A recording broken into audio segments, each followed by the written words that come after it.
el domingo 12 del año eclesiástico en el tiempo ordinario. Oímos al profeta Jeremías que nos habla de una realidad que vivió Cristo. Cristo es el Hijo de Dios que bajó del cielo a la tierra y bajó con un fin, a salvar al hombre. Por eso se llamó Jesús, que significa Salvador. Y sin embargo, se cumplió en él lo que dice San Juan. Vino a los suyos y los suyos no lo recibieron. Vino al pueblo judío, se hizo judío como todos los del pueblo. Sin embargo, lo rechazaron, le hicieron la guerra, no creyeron en él y lo hicieron morir crucificado. Pero todo esto sucedió, como nos dice el mismo, porque no conocen al Padre ni a mí. Los judíos recibieron la revelación divina. A ellos les habló Dios y les habló desde el comienzo, desde los orígenes, desde Abraham. Y les fue revelando su plan divino, su pensamiento divino. Y les mandó los profetas que les comunicaron lo que Dios piensa, lo que Dios quiere, lo que a Dios le gusta, lo que le desagrada. Y mandó a su Hijo Jesucristo a comunicarles el mensaje del Padre. Y por eso Cristo dijo: mi doctrina no es mía, es del Padre que me envió. Sin embargo, no aceptaron a Cristo, por más que a Cristo lo esperaban, porque ellos muy bien sabían que el Hijo de Dios vendría a salvar al hombre. Pero cuando vino, no se dieron cuenta, no lo reconocieron, porque no se apoyaron en la palabra divina que habían oído, se apoyaron en lo que veían según sus sentidos. Y cuando uno solo mira con los ojos corporales, no descubre las enseñanzas de la fe. A Cristo se lo conoce no mirándolo nada más, sino oyendo la palabra divina, se da uno cuenta quién es Él. Porque es Dios quien nos dice: este es mi Hijo muy amado, en quien tengo mis complacencias. Es Dios quien nos explica por qué ese niño se llamó Jesús. Se llamará Jesús porque viene a salvar a su pueblo de los pecados. Si queremos conocer a Cristo, no podemos quedarnos en las apariencias mirándolo, porque si solo miramos, nos desconcertamos mirando a un crucificado, a un hombre que muere en medio de dos bandidos, como si fuera caudillo de malhechores. Hay que mirarlo, pero a través de la palabra.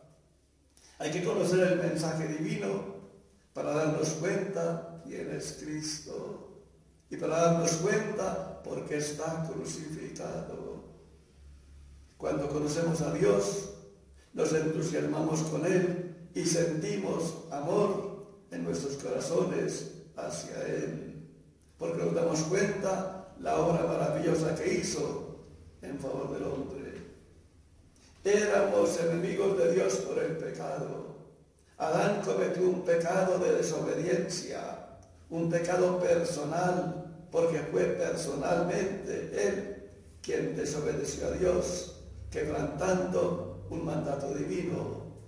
De los árboles del jardín coman, pero de este no, porque si comen, morirán. Y Adán no creyó o no aceptó la palabra divina, ni se dejó guiar por ella. Cierto que la conoció, como lo vemos cuando Eva habla con la serpiente.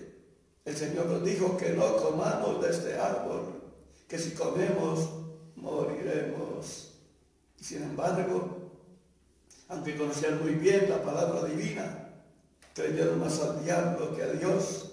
Y por eso le creyeron al diablo que les dijo: no van a morir. Al contrario, serán iguales a Dios, conocedores del bien y del mal. Por eso Eva comió, y también le dio a Adán, que también comió a pesar de la prohibición divina. Ese pecado de Adán repercutió en la humanidad. Por eso oímos a San Pablo en la carta a los Romanos: el pecado de un hombre hizo pecadores a todos los hombres del mundo. El pecado de un hombre trajo consecuencias para aquel que lo cometió, porque perdió el paraíso terrenal, que era lugar de delicias, y se quedó en valle de lágrimas, donde gime y llora permanentemente. Y esa suerte de Adán es la nuestra. Estamos en destierro, gimiendo y llorando a consecuencia del pecado personal de Adán. Y también nos dice la carta a los Romanos: en el mundo antiguamente había pecado, porque siempre ha habido desórdenes en el mundo y ha habido desobediencias al querer divino. Pero ese querer divino no se había todavía publicado mediante la ley que recibió Moisés en el Sinaí. No había ley, porque Dios no había hablado abiertamente lo que quería. El hombre sabía muy bien, cierto, de cosas incorrectas, porque en la conciencia estaba escrita la ley de Dios. Pues entonces hablamos de la ley natural y de la ley positiva.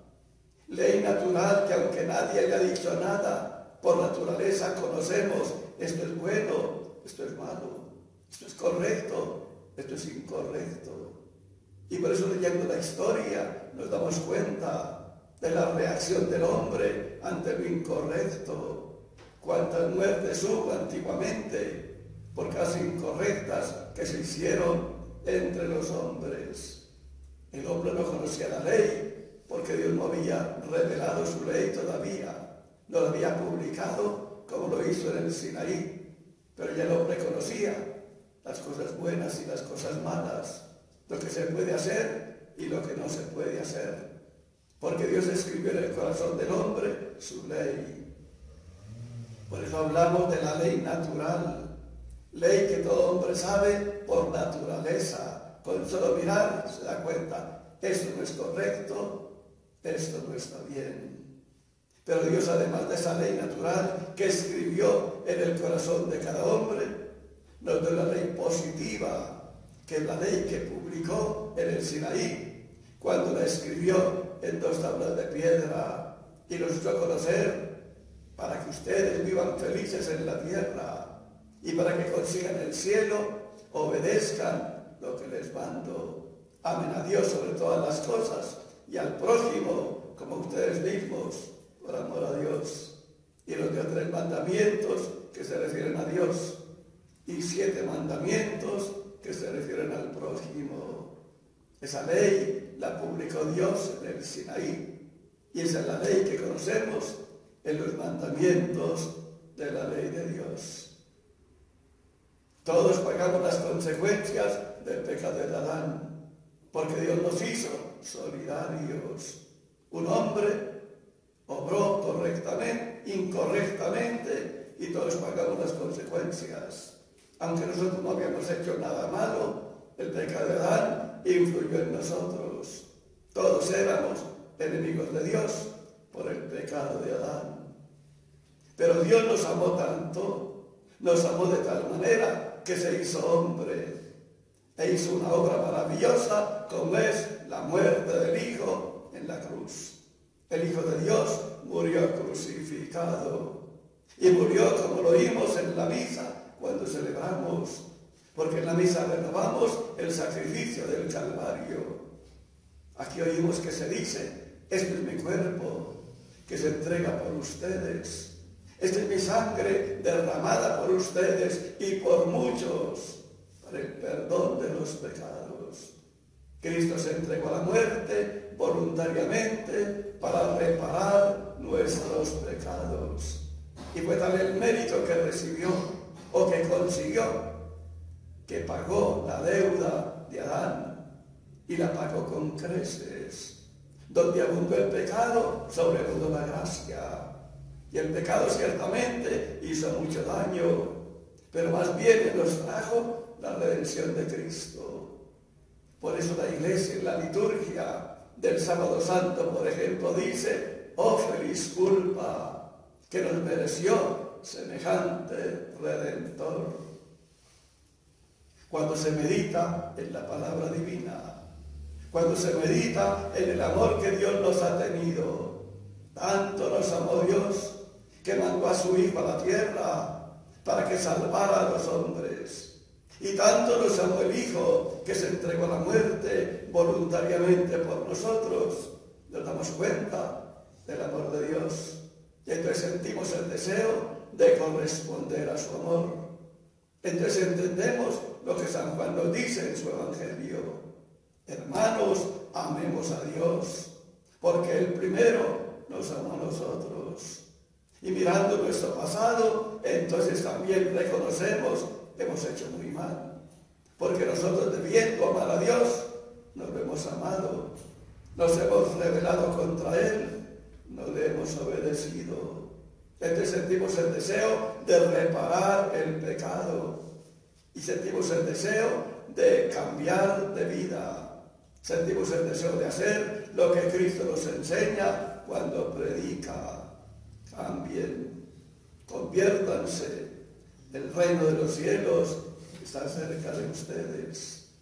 Vale la pena reflexionar en la palabra para entender por qué tenemos que amar a Dios, porque nos amó a nosotros y nos amó de una manera que no tiene comparación, porque se cumple lo que nos dice Cristo: nadie tiene amor más grande por la persona amada que quien da la vida por ella. Y Cristo por nosotros dio su vida.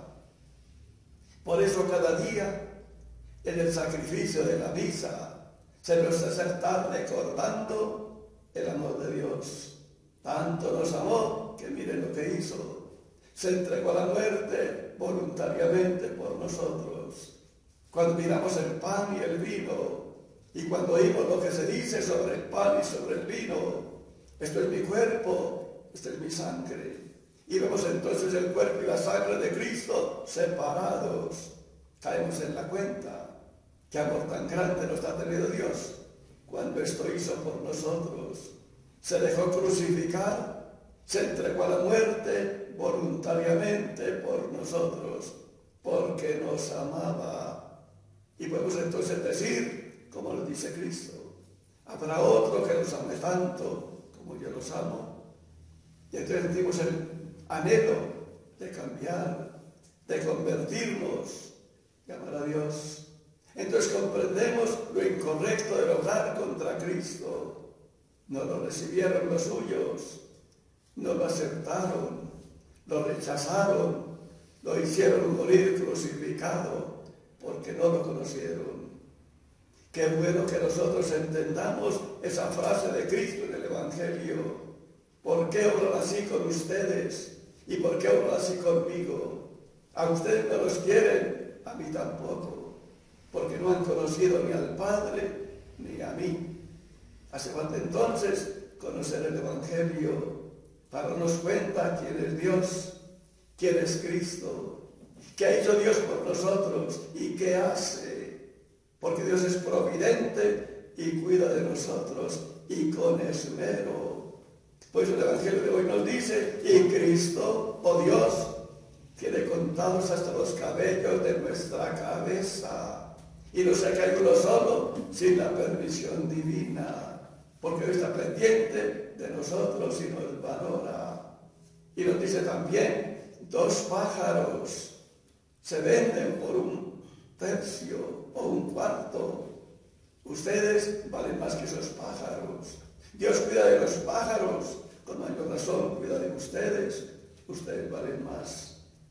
Si Dios así nos ama, vale la pena reflexionar para corresponder a su amor.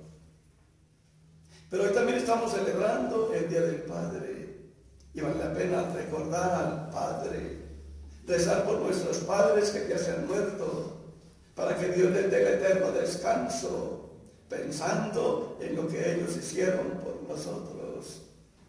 Se cumple lo del Evangelio: los padres de la tierra son malos, y a pesar de ser malos, dan cosas buenas a los hijos.